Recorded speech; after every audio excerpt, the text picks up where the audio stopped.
Hi, my name's Karen and I have BPD. Last Christmas, or just before Christmas, Mum was diagnosed with terminal cancer. Me and my three siblings made the choice to bring Mum home and to care for her at home, and this we done. First of all 24 hours a day, and then we got funding for overnight carers, so we were covering the 9 hours or 10 hours a day between the four of us. After about 4 or 5 months, I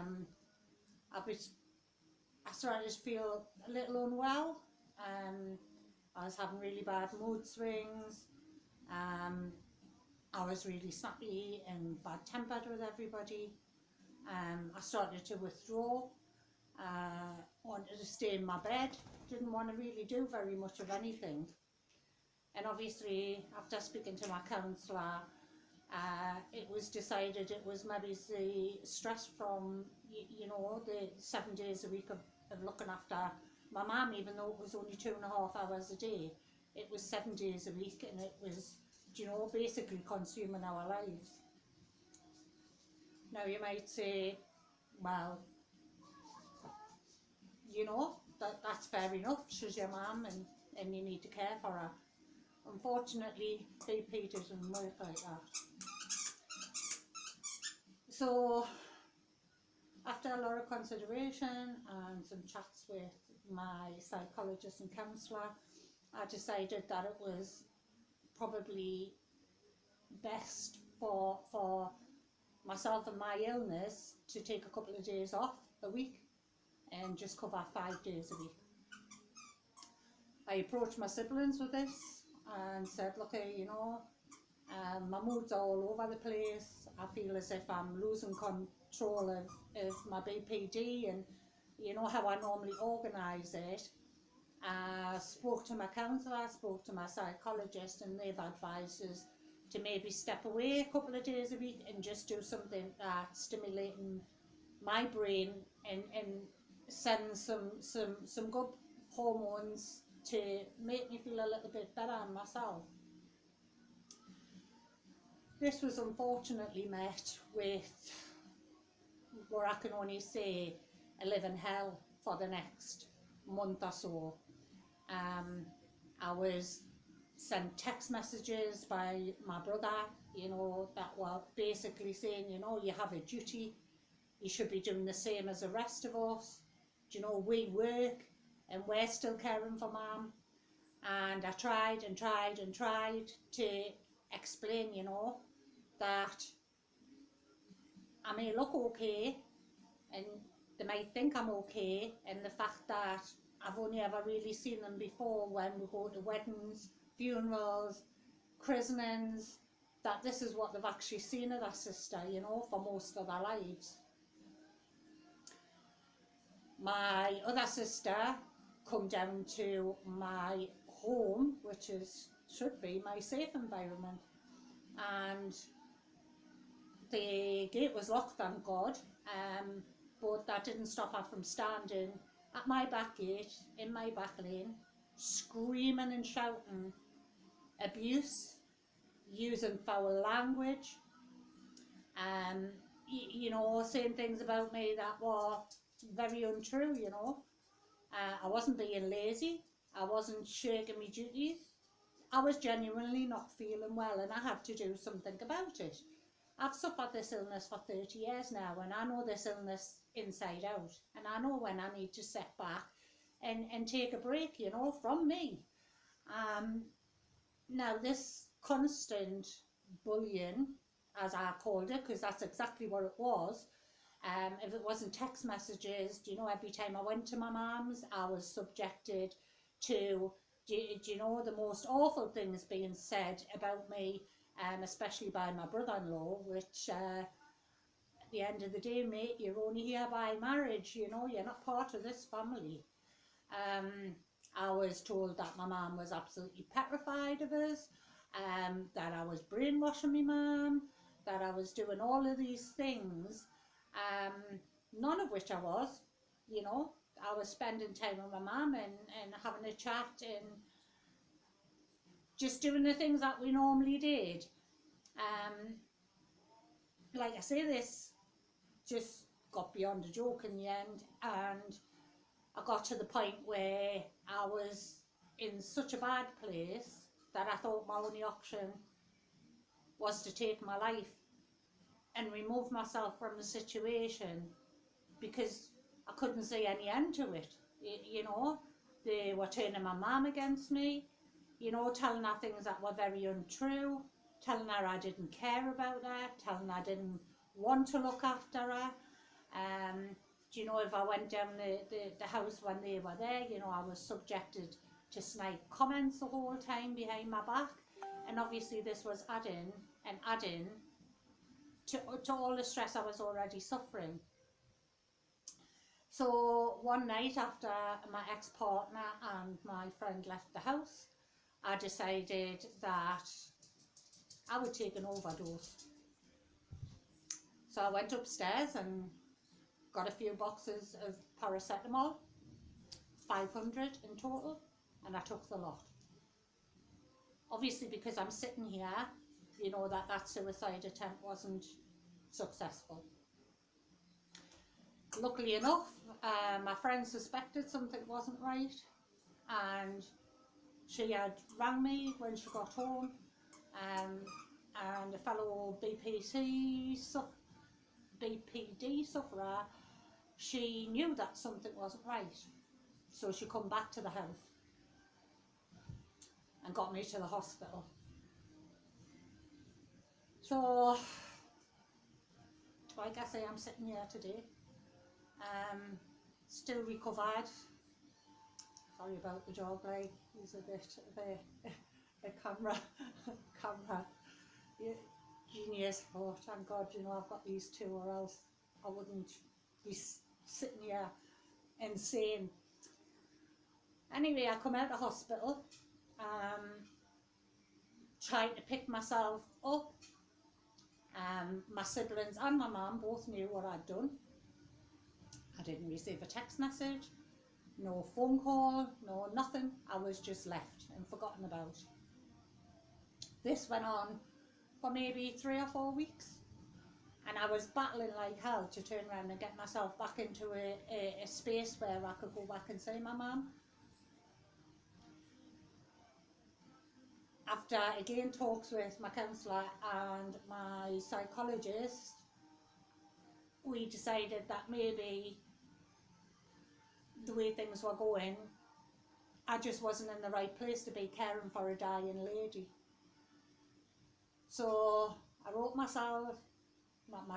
wrote my siblings a letter, and in the best way that I could think possible, explained that following the situation of you know, the overdose and how poorly they'd felt and what had led up to it, that I wasn't in the right frame of mind to be looking after mum, that I would be stepping back from my care, and I would be going back to a mother-daughter relationship, going to see me mum when I felt well enough, to stay for how long I felt comfortable, and you know, would see how that happened or how that worked out.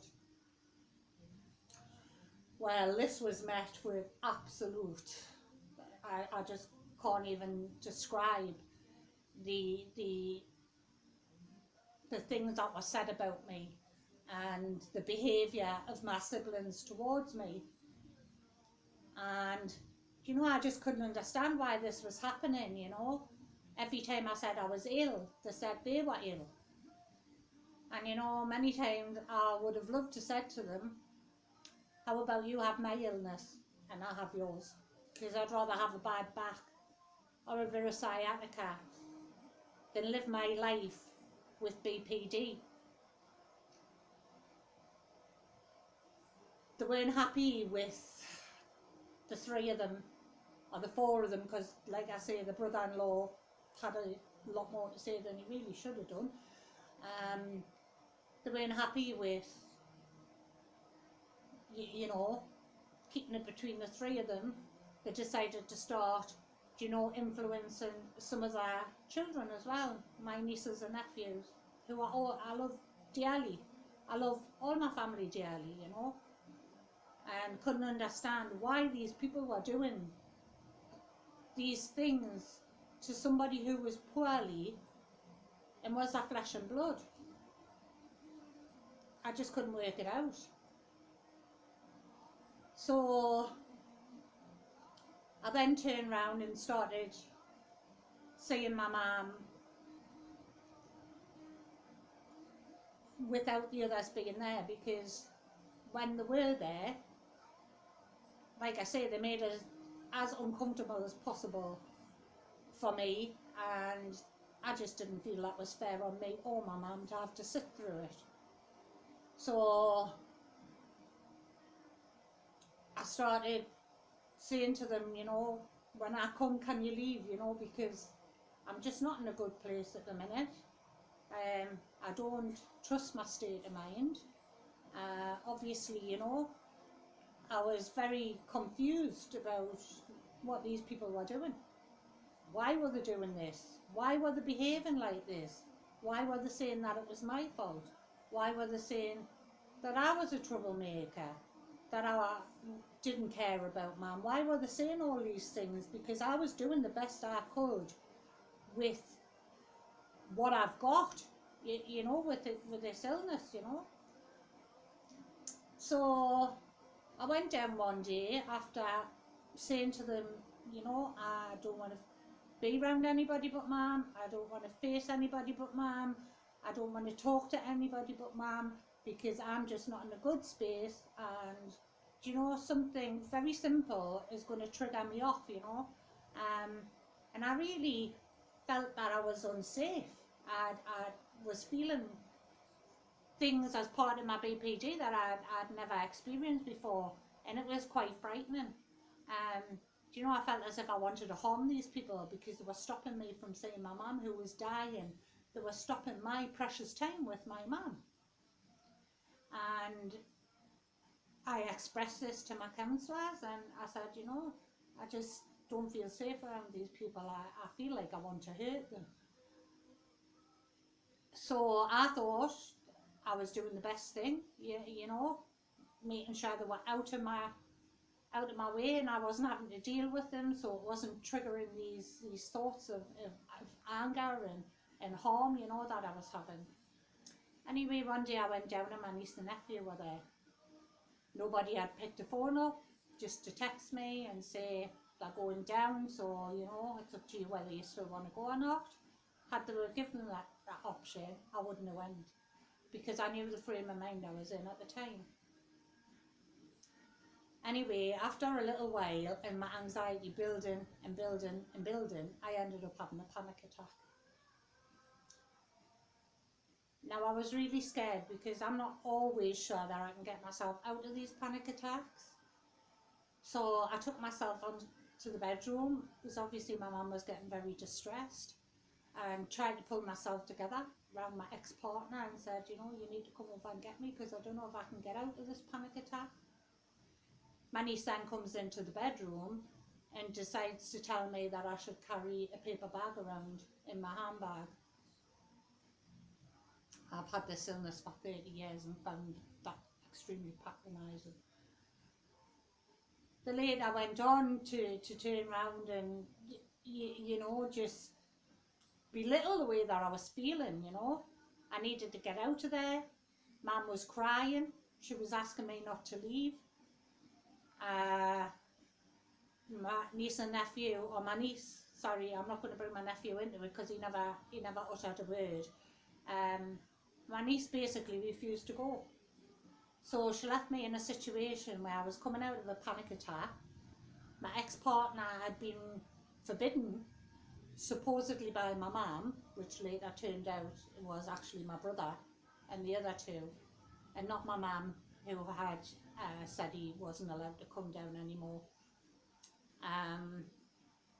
Very bizarre when my brother told my ex-partner, because him and my mum have always had a strong bond. They've always been very close. And I think some of the family were a little bit jealous about that, you know. So when I heard this, I was totally baffled. I later asked my mum if she'd said it was her wish, she never went back, and it wasn't her wish. It was them three that decided, or them four. So I was in a situation where my mum's crying, she doesn't want me to leave. I'm still in the middle of this panic attack and wanting to basically flight from it, you know, because I didn't want to fight. I just wanted to get out of the situation, which I should have never been put in the first place. So I've got the awkward situation of my husband or my ex-husband feeling really uncomfortable, me just wanting to get out of there, and to add insult to injury, they wouldn't leave. Then phoned my brother and my sister and my other sister and told them, you know, that Karen's misbehaving again, you know, she's playing up again. Well, I'm sorry, I don't have control of my panic attacks.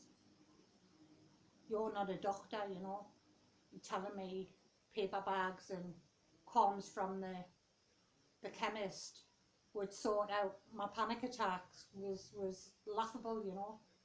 I wonder how many of them have actually had these panic attacks and worked out how frightening they actually are. Anyway, cut a long story short, I was then told by my siblings that I was unstable and unsafe to be left with my mum. So the only way I could go and see her was if I came down when they were in the house. And there was just no way was I doing that, because I'm not subjecting my mother to that, and I'm not putting myself in that position either. I'd already had one suicide attempt, and they weren't going to drive me back down that road again. So again, I didn't see my mum. I think I spoke to her about 2 or 3 times in a month, and tried umpteen times to get something organised where we could go out and have lunch, and the answer I got from her was, they won't let me. So what do you do? What do you do? You know, she's got this influence in her ear every single day. Bit by bit, they're turning her against us. She told me she didn't love us. She told me I was no daughter of hers. She told me I was a troublemaker. And she basically, if I rang up and she didn't like something I was saying or I got upset, she put the phone down on us. When I used to go down to the house, if anybody else was there, I was asked to leave. Bit by bit, the rejection was incredible. I was rock bottom and sitting wondering, what on earth do I do? All I want to do is go and see my mum who's dying of cancer. I don't know how long she's got left. I just want to go and see my mum. Why am I not being allowed to see my mum? Why? Because I won't conform. I won't go down and see mum on a rota, because I don't know day by day what my mood's going to be like. There's some days I wake up and I can't get myself out of bed. How am I supposed to look after somebody when I'm like that? Some days I have such a low, I'm frightened of myself. How do I go and look after a dying woman when I feel like that? All I asked them was, you know, I've never said I wouldn't care for mum and I wouldn't help. I mean, I used to do just about everything for mum before she took ill. Everything was sorted out by me. And I hadn't changed. And I said to her, I haven't changed, mum. I'm the same person I was before you got ill. Just people's reactions to my actions are what made me this poorly. And my mum doesn't understand. She's in the same place as them now, you know, where she's been totally brainwashed to the fact that she thinks I'm this evil, horrible person who doesn't want to care for her, who doesn't love her, and that couldn't be further from the truth. Do you know, I dote on my mum. I worship the ground my mum walks on. But how much does a person take before they have to turn around and say, I'm sorry, this is hurtful and painful and it's tearing me apart inside? And how much more can you give out to me, you know? Because at the end of the day, I can't make my illness go away the same as you can't make your cancer go away. I can get medication to help it, but I can't make it go away. It's still there, and it'll be with me for the rest of my life probably. So I'm being punished for an illness I didn't ask for. I didn't ask for BPD. I didn't ask for OCD. I didn't ask for anxiety, depression. I didn't ask for any of it. You know, it was given to me and I deal with it the best that I can. I try and be as strong as I can. I try to go out and be around people and make sure my mask's on so nobody suspects what goes on in my house. Nobody understands my day-to-day struggles. Do you know, nobody understands the isolation and the pain and hurt that I'm feeling at the minute, and the desperation for mum just to pick the phone up and ask to see me. But if I don't ring her, she don't ring me. If I don't ask to go down and see her, she doesn't ask me to go and see her. How painful do you think that can be? How painful. And why? Because the stigma of mental health. The fact that you can't see it, people don't have it. I've lived with this and dealt with this all my life. But this is a situation I never ever thought I would be in, where my own blood is doing this to their own sister. And not even realising they're doing wrong. They think that they're perfectly right in what they're saying about us. Do you know that I'm not looking after my mum, and I don't want to care for my mum. And it's so wrong.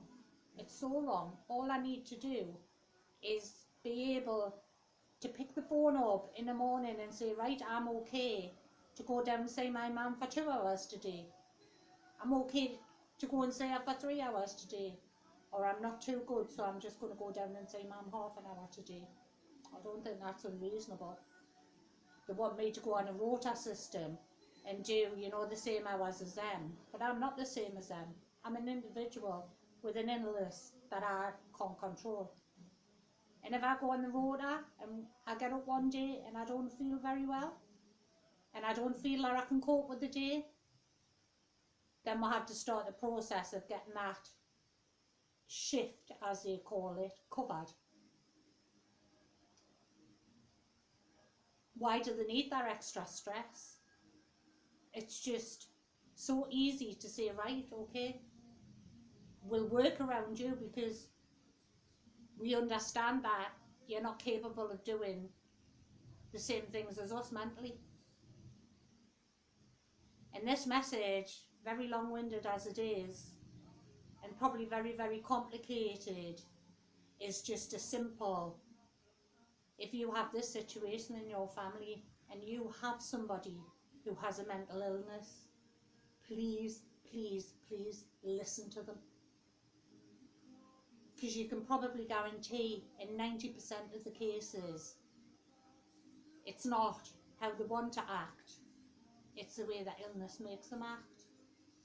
And they shouldn't be victimised for it.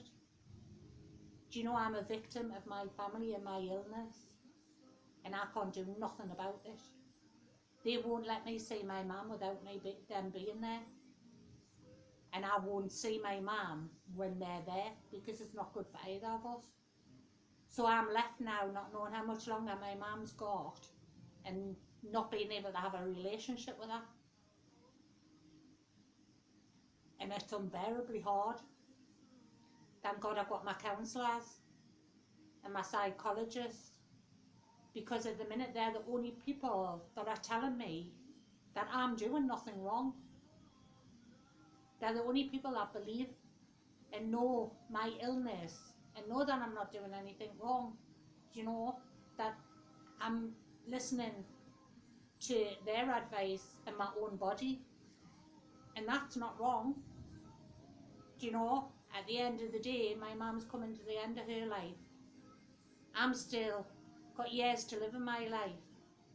I've got a 30-year-old son who turned around and said to me, "Mum, I feel as if you're dying with me, Nana.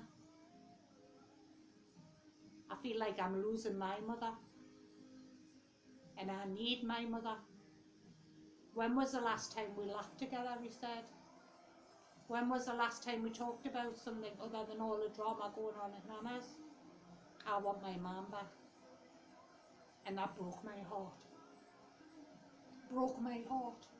That my son had been neglected and pushed away because I was stuck in the middle of this drama with the rest of my family, and I was fighting a battle I was never going to win.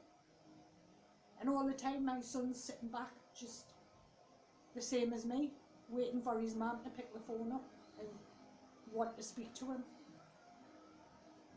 to arrange a day out with him. He wanted the same things from me as I wanted from my mum. And I knew the pain I felt, so I could only imagine his pain. Now I'm trying to recover. I'm trying to get better. I've just found out that the medication I've been on for years wasn't the right medication for me.